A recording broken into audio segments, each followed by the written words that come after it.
नमस्कार. खेळातील जीवनमध्ये मी प्रतिभा पाटील तुमचं स्वागत करीत आहे. श्री गणेशाय नमः. तर तुम्हाला आज मी दाखवणार आहे उंबरठ्याची पूजा व लक्ष्मी मातेची स्थापना. उंबरठ्याची पूजा आपण केलेली आहे.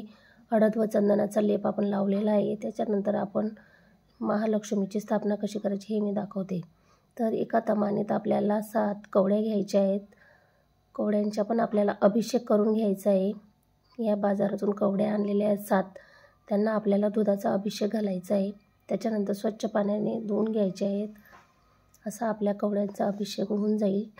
लक्ष्मी मातेला सर्वात प्रिय या कवड्या आहेत. लक्ष्मीचा अखंड वास राहावा म्हणून यासाठी आपल्याला या स्थापना करायच्या आहेत.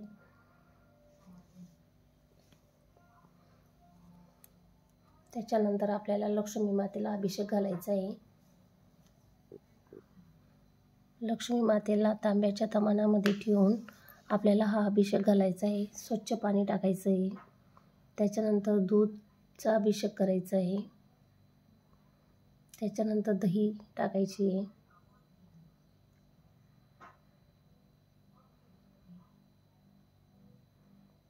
त्याच्यानंतर हळद व चंदन याचा अभिषेक घालायचा आहे. त्याच्यानंतर स्वच्छ पाणी टाकायचं आहे.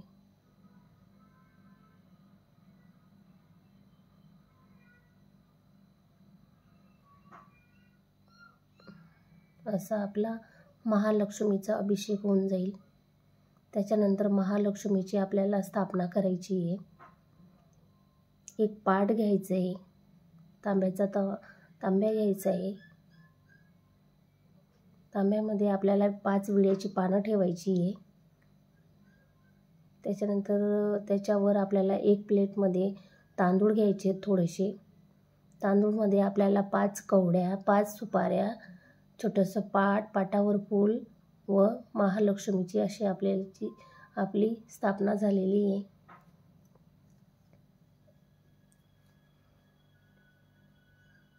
त्याच्यानंतर आपल्याला महालक्ष्मीची पूजा करायची आहे. धूप अगरबत्ती लावून घेऊ.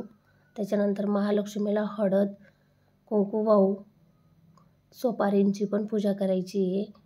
कवड्यांची पण पूजा करायची आपल्याला.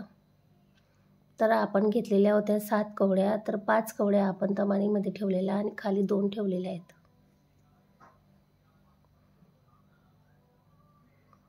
गणपती बाप्पा पण ठेवलेले आहेत आपण बाजूला. तांदूळ व्हायचे महालक्ष्मीला.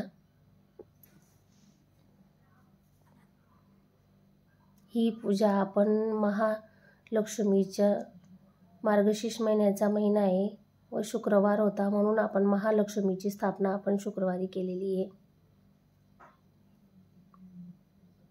बघू शकता कशी स्थापना केली.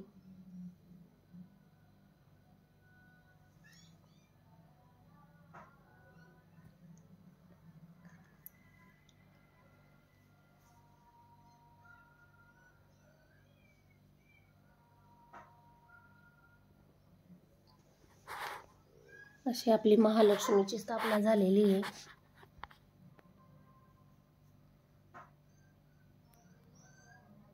धूप अगरबत्ती वाढून घेऊ.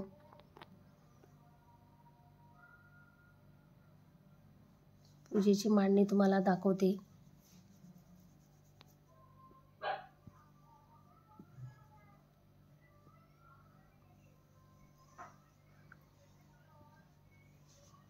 देवघरात पण आपली पूजा झालेली आहे देवांची.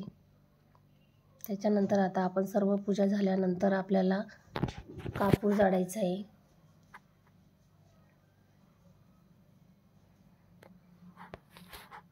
दोन कापूरचे तुकडे घेऊ. त्याच्यामध्ये आपल्याला 2-3 लवंग टाकायचे आहेत. असं कापूर आपण वाढून घेऊ. अशी पूजा आपली पूर्ण होऊन जाईल.